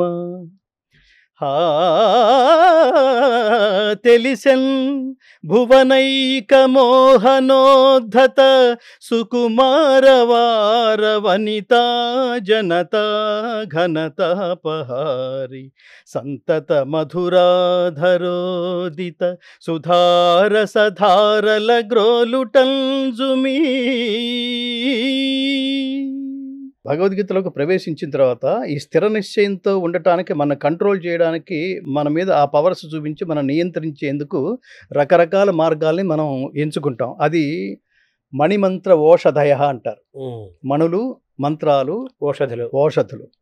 మీకు ఫిజికల్గా ప్రాబ్లమ్స్ ఏదన్నా వస్తే మీరు మందు మింగాలి, అది ఔషధం. కానీ మీకు మనస్సుకి ఏదన్నా వస్తే మనసుకి ఔషధం లేదు. అక్కడ కూడా స్లీపింగ్ టాబ్లెట్ వేసుకుని పడుకోబెడతారు తప్ప అక్కడ దానికేమీ ఇది లేదు. దాన్ని కరెక్ట్ చేయాలంటే, నాకు మనసు బాగుండలేదు, ఏది చేయలేకపోతున్నాను, కాన్సన్ట్రేట్ చేయలేకపోతున్నాను, వేవరింగ్గా ఉంటుంది అంటే దానికి మందులు ఉండవు. దానికి ఏమిటంటే మంత్రాలు, మీకు యజ్ఞాలు, యాగాలు, ఇలాంటివన్నీ. ఇప్పుడు మననాత్ త్రాయతి ఇది మంత్ర అంటారు కదా. అవును. అంటే మననం చేసుకునే కొద్దీ అది మనల్ని రక్షించేదే మంత్రం అంటారు. ఖచ్చితంగా దానికి అంత శక్తి ఉంటుంది. మనస్సుకు ఔషధమే మంత్రం. ఖచ్చితంగా కార్యసిద్ధిని కూడా కలగజేస్తాయి. నేను అనే అహంకార మార్గంలో ఉన్నంత వరకు, ఆ సర్కిల్లో ఉన్నంత వరకు మనకి ఇవేవి రుచించవు. మనం చేస్తుంది కరెక్ట్గానే చేసాం కదా, ఎందుకు మిస్ఫైర్ అవుతోంది అనే ఆలోచనలోంచి కనుక మీరు జర్నీ చేయగలిగితే అది ఇటువైపుకు తీసుకెళ్తుంది. దీన్ని ఏమంటారంటే, ఇది జాగ్రత్తగా ఉండండి, వీటిని థర్డ్ ఫోర్స్ అంటారు.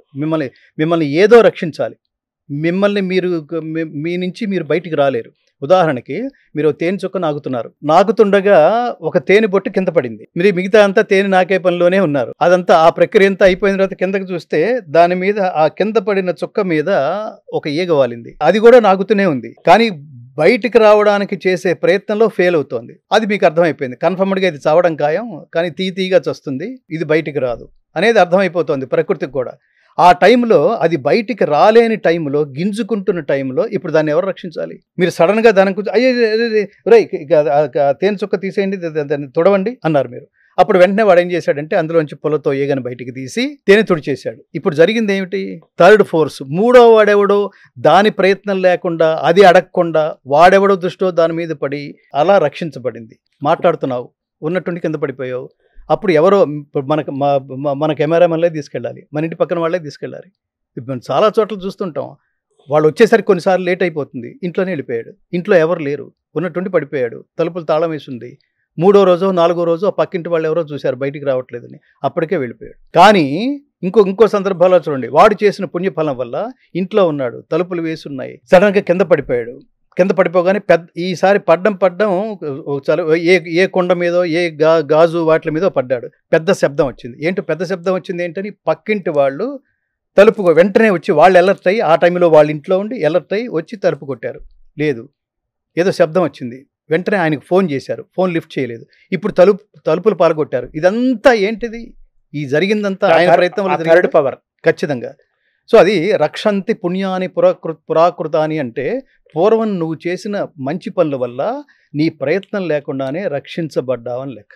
అట్లా భగవద్గీత అనే మార్గంలో నేను వేవరింగ్లో ఉన్నప్పుడు, నేను చేస్తుంది కరెక్టేనా, నాకేంటో తెలియట్లేదు, ఇది చేసుకుంటూ వెళుతున్నాం, ఎన్ని సంవత్సరాలు పడుతుందో తెలియదు, ఎప్పటికి రిలీజ్ అవుతుందో తెలియదు, ధనం నా దగ్గర లేదు, ఉన్నదంతా అయిపోయింది, ఆస్తి అంతా హరించుకుపోయింది, ఇంకా ఎవరో పెడితే తప్ప ఇది పూర్తి కాదు, ఎవరిని అడగలేము. ప్రపంచంలో ఎవరైనా సరే వాళ్ళు రకరకాలుగా అందంగా అద్భుతంగా మాట్లాడి మోసం చేస్తున్న ఈ ప్రస్తుత సమాజంలో మనం చెప్తే, నేను భగవద్గీత చెప్తున్నాను, రికార్డ్ చేస్తున్నానంటే అవతల వాడికి నమ్మాల్సిన అవసరం ఏమిటి? నన్ను కూడా దొంగలాగానే ట్రీట్ చేస్తాడు కదా. ఇప్పుడు ఈ దశలో నేను ఎవరిని అడగలేను కదా. ఇట్లా హ్యూమిలియేట్ అవుతున్నప్పుడు రక్షించినవి ఇవి. ఎవరో మహానుభావుడు చూస్తాడు, ఎక్కడో ఇంటర్వ్యూ చూస్తాడు, కనెక్ట్ అవుతాడు, వస్తాడు, వర్క్ అంతా చూస్తాడు. మీరు కంగారు పడకండి శాస్త్రి గారు, దీనికి నేనున్నాను. అట్లాగే ఈ నవయుగ కన్స్ట్రక్షన్స్ ఆయన తెలుగు భగవద్గీత విడుదల కావడానికి ఆ మహాత్ముడు విశ్వేశ్వరరావు గారు. ఇంకొక ఇప్పుడు ఒక ప్రధానమైన ఘట్టం ఉంది. ఇదైతే అసలు ఇంకా దారుణమైన ఒక స్థితి, అది నేను ఇప్పుడు ప్రస్తుతానికి చెప్పలేను. కానీ దీన్ని కూడా ఈ రుద్రాక్షలు అలా రక్షించుకుంటూ వచ్చామేమో. ఈ ఒక రుద్రాక్షను కాదు, ఈ రుద్రాక్షలు కావచ్చు, ఒక 4-5 తులసిమాల కావచ్చు, రుద్రాక్షలు కావచ్చు, నిరంతరం భగవద్ ధ్యానం కావచ్చు. అంటే ఇవి ఎవరిచ్చారు సార్ ఇవన్నీ?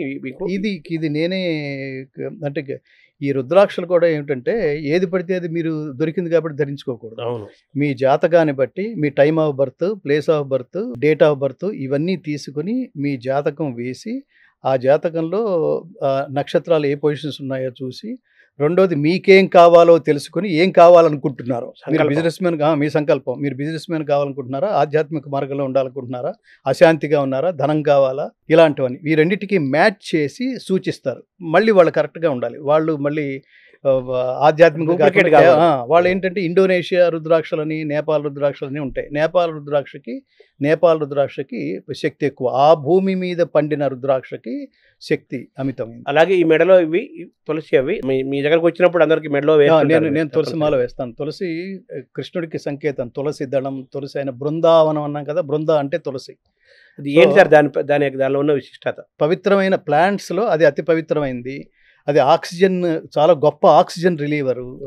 సో అది వేసుకుంటం ద్వారా మనం, అంటే చివరికి మన తులసి నీళ్లు, తులసి తీర్థం చివరికి శ్రీకృష్ణ పరమాత్మ కూడా మీకు రుక్మిణీదేవి ఒక తులసి దళం వేయడం వల్ల ఆ భక్తితో, పత్రం పుష్పం ఫలంతో, ఆయన ఊరికే స్పీచెస్ ఇచ్చేవాడు కదా కృష్ణుడు. భలే మాట్లాడు, అందంగా మాట్లాడు, అద్భుతంగా మాట్లాడతాడు, ఆచరణీయంగా మాట్లాడతాడు. ఏది చెప్పటం వల్ల లోకం దాన్ని అనుసరిస్తే వాడి జన్మ సార్థకం అయిపోతుందో అది మాత్రమే చెప్తాడు. ఇప్పుడు భారతదేశం అనేది ఒక పుణ్యభూమి, జ్ఞానభూమి, ధర్మభూమి అని అంటుంటారు మన వాళ్ళు. అలాగే ఎన్నో దేవాలయాలు, ఎన్నో పుణ్యక్షేత్రాలు ఉన్నాయి. ఈ దేశంలో తప్పనిసరిగా మన ఈ దేవాలయానికి మనిషి ఈ భూమిలో పుట్టినవాడు తప్పనిసరిగా ఈ దేవాలయాలకు వెళ్ళాలి అని అనిపించిన వాటిలో మీ దృష్టిలో ఏమేమి ఉన్నాయి, మీరు వెళ్ళారు అటువంటివి? నేను చాలా దేవాలయాలకు వెళ్ళాను. 2006 దాటిన తర్వాత నా దేవాలయ సందర్శన ద్వారా నేను పొందిన సంతృప్తి వేరు. దానికి ముందు క్యాజువల్గా ఏదో స్నేహితులతో వెళ్ళటం, అమ్మా నాన్నలతో వెళ్ళటం, చిన్నప్పుడు మా నాయనమ్మ వాళ్ళతో వెళ్ళటం, ఇది వేరు. మీరు ఒక దశ దాటిన తర్వాత ఏమిటంటే దేవాలయంలో నిరంతరం అక్కడ చేసే వేద సహిత, మంత్ర సహిత పూజాది కార్యక్రమాల ద్వారా మీరు ప్రతిష్ఠించిన విగ్రహంలో ఉండే శక్తి ఆ ఊరు మొత్తానికి దర్శించిన ప్రతి వ్యక్తికి చేరుతుంది. దీన్ని వైబ్రేషన్ అంటాం మనం. తరంగాలు, ఆధ్యాత్మిక తరంగాలు, భక్తి తరంగాలు, పరమాత్మకి ఉన్న ప్రకృతి తరంగాలు, ప్రకృతి అంతా వ్యాపించి ఒకచోట నిక్షిప్తమై ఉన్నట్టు. అంటే ఎంతటి సమస్యల్లో మీరు అందుకనే చూడండి, తిరుమల వెళ్తే చాలామంది భక్తులు అక్కడ దాకా మామూలుగానే ఉంటారు, రకరకాల కబుర్లు మాట్లాడుకుంటూ ఉంటారు. మధ్యలో ఎవడో గోవింద అని అరిస్తే వీడు కూడా అరుస్తూ ఉంటాడు అందులో కలిగి. అని ఒక్కసారి పరమాత్మ దగ్గరికి వెళ్ళిపోగానే వెక్కి ఏడుస్తుంటారు చూడండి. గర్భగుడిలోకి వెళ్ళగానే ఏంటది, వెంటనే అక్కడికి వెళ్ళి స్వామిని ఆలింగనం చేసుకోవాల్సిన అనిపించడం ఏంటి, అవుట్ బర్స్ట్ అయిపోవడం ఏమిటి, ఆయనే మాట్లాడేది, ఆయన అలాగే నిలబడి ఉంటాడు. మహానుభావుడు రాస్తాడు, నీ ముందరే నిలిచిన వేళ కనులు మూసి తిని ఎందుకని అంటే బంధించిన నీ సుందర రూపం జారిపోవునేమోనని. స్వామివారిని హృదయం నిండా ప్రతిష్ఠించుకోవాలంటే మనం కళ్ళు మూసుకోకూడదు, కళ్ళు తెరిచే పరమాత్మని అలా ప్రింట్ తీసుకోండి, జెరాక్స్ తీసుకోండి. ఇప్పుడు ఇంకో తీరే చెప్తారు, మనం ఆయన చూడాలి, ఆయన మనల్ని చూడాలి. ఆయన మనల్ని చూడాలంటే చాలా క్వాలిఫికేషన్స్ ఉండాలి. ఆ క్వాలిఫికేషన్ ఏమిటో చెప్తున్నాడు. భక్త్యా తు అనన్యయా శక్యః అహమేవం విధోర్జున జ్ఞాతుం ద్రష్టుం చ తత్వేన ప్రవేష్టుం చ పరం తప. మానవుడికి ఉండాల్సిన క్వాలిఫికేషన్స్ ఏముంటే నువ్వు అనుగ్రహిస్తావు మీ దగ్గర రావాలంటే అంటే అన్నాడు అనమాట. వేద యజ్ఞ దాన తపశ్చర్యాది పుణ్యకర్మల చేతను దర్శింప శక్యముగాని ఈనా విశ్వరూపమును మనుజలోకమున నీవు తప్ప మరెవ్వరును దర్శింపలేదు. ఫస్ట్ ఆ కాంప్లిమెంట్ ఇచ్చాడు. రెండవది, నన్ను చేరాలంటే ఏమి చేయాలంటే భక్త్యాతు అనన్యయా శక్య. ఇది అసలు ప్రపంచం గుర్తుపెట్టుకోవాల్సింది. అన్డైవర్టెడ్ కాన్సన్ట్రేషన్ పేరే తపస్సు. నువ్వు తప్ప నాకు ఇంకెవరూ అక్కర్లేదు, నువ్వే అల్టిమేట్ అనుకుంటే నేను నీ వంక చూస్తాను. అల్టిమేట్ అని అనుకుంటే సరిపోదు. అల్టిమేట్ అనుకునేవాడికి ఉండాల్సిన ప్రధానమైన లక్షణం ధర్మ మార్గం. గుర్తుపెట్టుకోవాల్సింది భక్తికి కాంబినేషన్ ధర్మం. తిరుమల వెళ్ళి వందల కొద్ది కోట్లు హుండీలో వేసి ఇది దిగి వెళ్ళి నమస్కారం చేసి అవన్నీ నేనే వేసాను. Are you satisfied? ఇంకేమైనా కావాలంటే కల్లోకి వచ్చి చెప్పు, నేను అవి కూడా వేస్తాను అంటే అట్లా వాడికి అసలు ఇవన్నీ పత్రం పుష్పం ఫలంతో ఏమంటున్నాడు. నీకు భక్తి లేకుండా డబ్బు ఇస్తే వాడేం ఫైనాన్షియల్ ప్రాబ్లమ్స్లో లేడు. పరమాత్మ నీలో ఉన్న ధర్మగుణాన్ని చూసే నీకు ఇవ్వాల్సింది ఇస్తాడు. ఇవ్వాల్సింది ఇచ్చినప్పుడు వాడు ఇచ్చాడని నువ్వెలా గుర్తించాలంటే నువ్వు జ్ఞాన నేత్రంతో చూడగలిగితే నీ సక్సెస్సే పరమాత్మ. మరో శ్లోకంలో పరమాత్మ ఏం చెప్తాడంటే అర్జునుడి ద్వారా ప్రపంచ మానవాళికి మత్కర్మ కృన్మత్ పరమో మద్భక్త సంగవర్జితః నిర్వైర సర్వభూతేషు యస్స మామేతి పాండవా పాండవా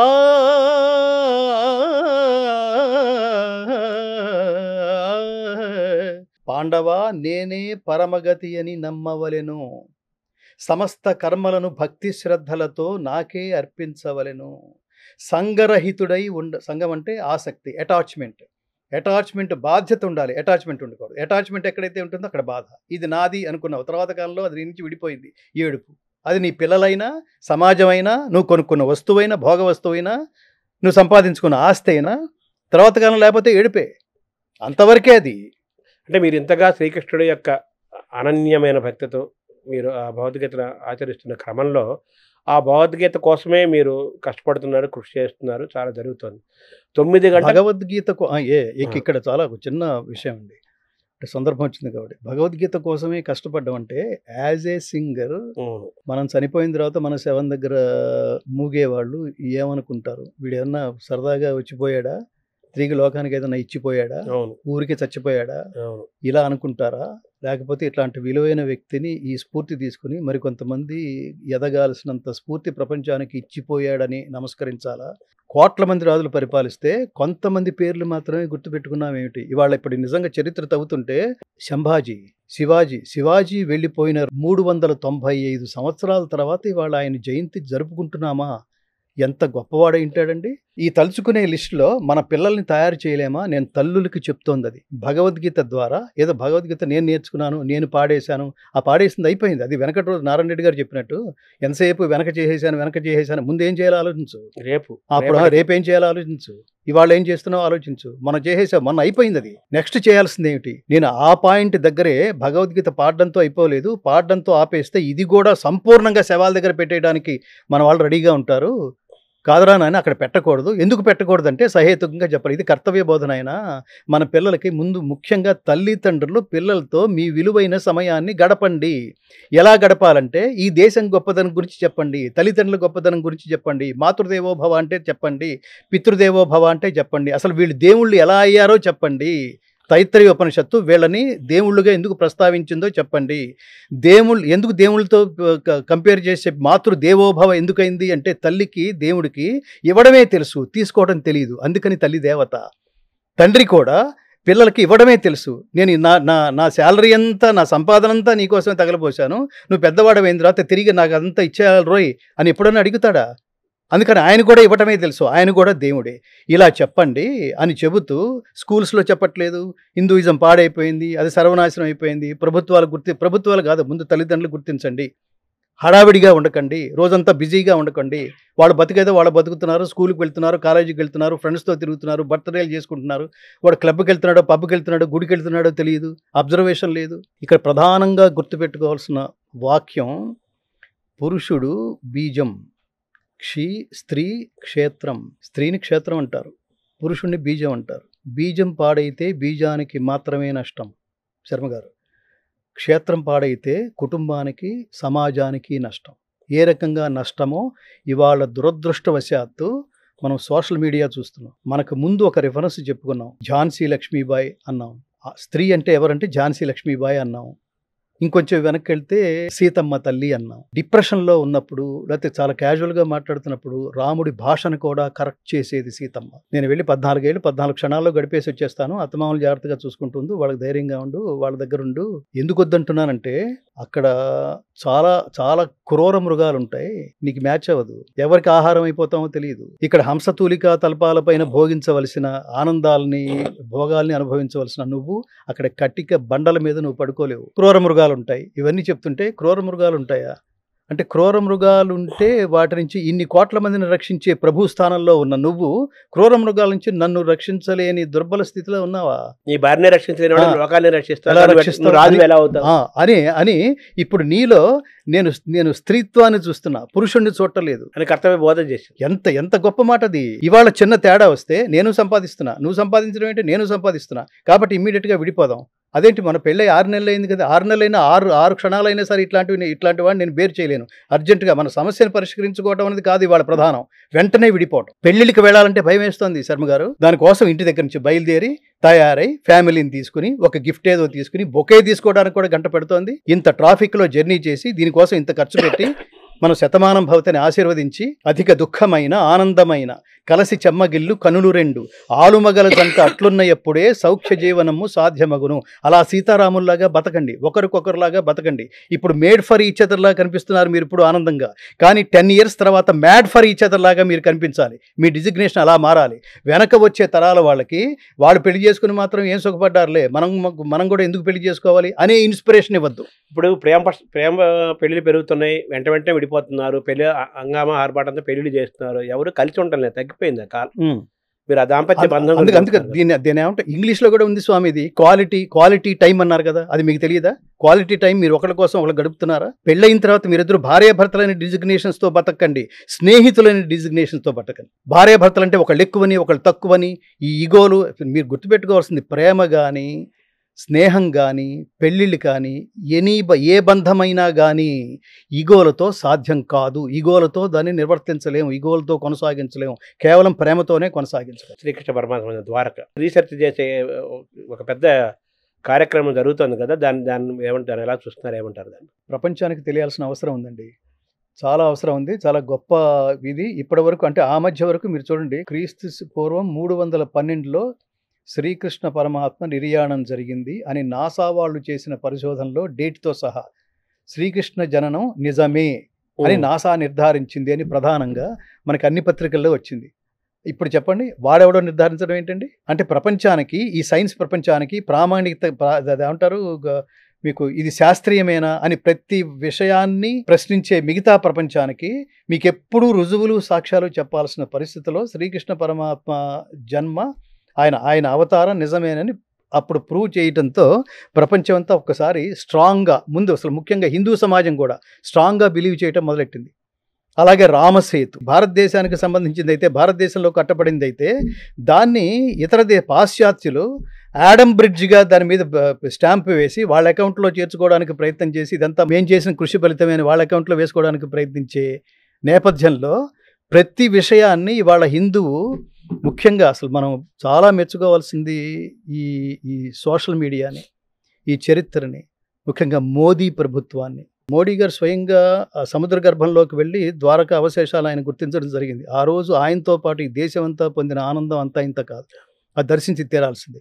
రెండవది, రామజన్మభూమి పేరుతో రాముడికి దేవాలయం కట్టడం ద్వారా మన అస్తిత్వాన్ని, మన ఆత్మగౌరవాన్ని ఎలా అయితే నిలబెట్టుకున్నామో, నేను ఎప్పుడు చెప్తుంటాను, రాముడికి గుడి కట్టడం వల్ల రాముడి కాదు ఆనందం, మన అస్తిత్వాన్ని నిలబెట్టుకున్నాం. రామయ్య తండ్రి ఇక్కడ పుట్టాడనే చరిత్రని ప్రపంచానికి అందించడంలో దురదృష్టవశాత్తు 500 సంవత్సరాలు అయినప్పటికీ అట్లీస్ట్ అధమాతి అధమం మోడీ అనే మహాత్ముడు, దైవాంశ సంభూతుడు, కారణ జన్ముడు ఈ దేశానికి పరిపాలకుడు కావటం కారణంగా ఇలాంటివన్నీ బయటకు వచ్చి రేపు రాబోయే రోజుల్లో ఇప్పటికే నాకు తెలిసి యూత్లో ఆధ్యాత్మికత ఆ శాతం చాలా పెరిగింది. యోగి ఆదిత్యనాథ్ ఆయన స్టేట్మెంట్ ఇచ్చారు, ఇప్పుడు మా దృష్టి శ్రీకృష్ణుడు పుట్టిన మధుర మీద ఉంది, ఈ దేవాలయాన్ని డెవలప్ చేయాలని. ఇంకొక పార్టీ వల్ల అయితే, ఇంకొక వ్యక్తుల వల్ల అయితే ఎక్కడ సాధ్యం అవుతుందా సార్? మధుర ఒకటి జ్ఞానవాపి మసీద్, అవునవును, రెండు కాశీ, ఖచ్చితంగా రెండు చేసి తీరాల్సిందే. సో ద్వారక, మధుర, జ్ఞానవాపి, ఇవన్నీ కూడా మళ్ళీ చేసే లోపల నేను ఈ సమాజానికి, హిందూ సమాజాన్ని కోరుకుంటున్నది ఏమిటంటే,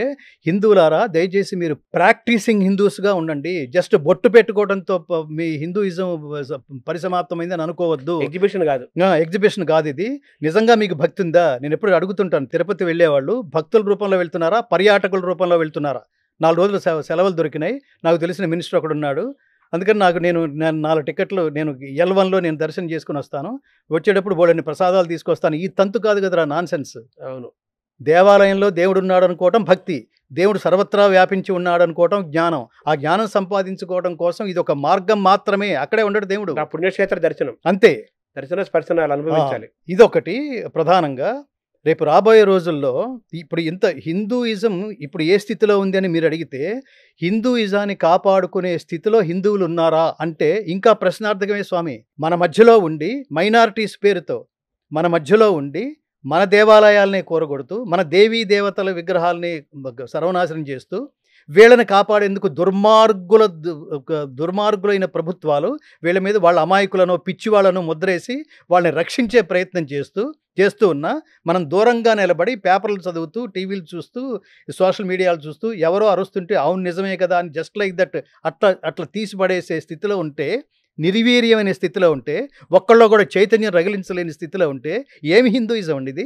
హిందూ అంటే మనం ప్రపంచానికి చెప్పుకోవాల్సిన అర్థం, హిందూ అంటే ఎవరు నాన్న అని మన బిడ్డ అడిగితే, హిందూ అంటే సర్వజన బంధువే హిందువు నాయన అని చెప్పగలిగే స్థితిలో ఉండాలి. అందరూ ఆనందంగా, విజయవంతంగా, శక్తివంతంగా, ఆరోగ్యంగా ఉండటానికి ఏమేం కావాలో అంతా భగవద్గీతలో ఉంది. ఖచ్చితంగా అదే సనాతన ధర్మము, భగవద్గీత వేరు కాదు. అన్ని వేదాలు, అన్ని భారతీయ జ్ఞానం యొక్క సారాంశమే భగవద్గీత. ముందు తల్లిదండ్రులారా మీకు నమస్కారం చేస్తూ, రోజుకొక శ్లోకం మీ పిల్లలకి తాత్పర్యంతో సహా నేర్పించండి. మా భగవద్గీత ఫౌండేషన్ ప్రధానమైన లక్ష్యం ఇంటింటా గీతా జ్యోతుల్ని వెలిగించటం. సర్వోపనిషదోగావో దోగ్ధా గోపాలనందన పార్థోవత్స సుధీర్ భోక్తా దుగ్ధం గీతామృతం మహత్. ఉపనిషత్తులు గోవులు, గోపాలనందనుడైన శ్రీకృష్ణ పరమాత్మ పాలు పితికేవాడు. అర్జునుడు లేగదూడ, మహత్తరమైన గీతామృతము పాలు, సద్బుద్ధి కల జిజ్ఞాసువులే ఆ పాలను త్రాగుతారు. మొత్తం ప్రపంచమంతా ఇట్లాంటి భగవద్గీతామృతం గ్రోలి ధర్మ మార్గంలోనూ ధర్మ మార్గంలో ప్రయాణిస్తూ విజయాల్ని సాధిస్తూ నిరంతరం ఏమంటారు లోక కళ్యాణం కోసమే నిరంతరం మీరు పనులు చేసే స్థితిలో మీరు ఉండవలసిందిగా మీరు ఉంటారని భావిస్తూ, అందుకు పరమాత్మ అనుగ్రహం మీకు సంపూర్ణంగా లభిస్తుందని భావిస్తున్నాను. నమస్కారం సార్. జై శ్రీకృష్ణ.